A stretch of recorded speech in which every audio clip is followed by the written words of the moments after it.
What happened in Saanich this week was a murder-suicide. That is the finding of both Saanich Police and the BC Coroner Service investigating the deaths of Erich and Kathy Mueller.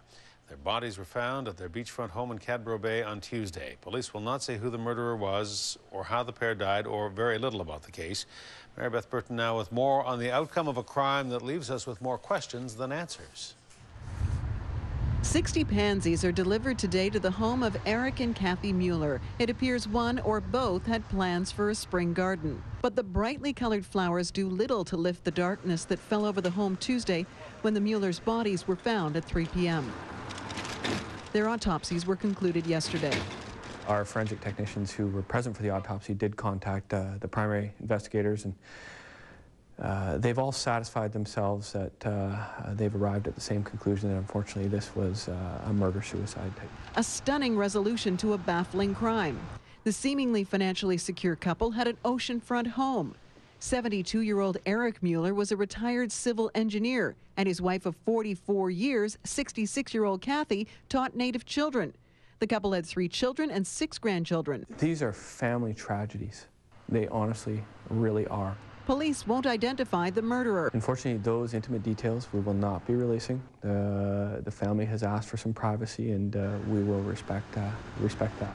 The coroner's service won't say when the Muellers died or if they died at the same time. Did they die in both the same manner? I cannot comment at this point. What about a weapon? Can you tell me what was used? I can't tell you about the circumstances, but what I can tell you is that in terms of this case, we do not believe there is a public safety issue. Family and police believe mental health issues were likely factors in the murder-suicide. The family has named a spokesperson, Dan Stevenson, who says he won't go on camera or give interviews today and feels the media coverage of these deaths is more than extensive, and for now it is a private family matter.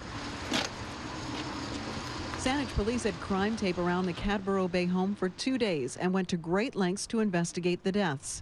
Now that we know we're not looking for somebody else who might be responsible for this, that really concludes our inquiries. We carry on by interviewing witnesses, seizing documentation. The coroner's service expects their investigation will last several weeks, but won't say if an inquest will be called. Premature at this point. I mean, once we determine the facts and circumstances, the chief coroner will be in a better position to be able to determine whether there is a need for the circumstances to be reviewed on a public level. In Saanich, Mary Beth Burton, A News.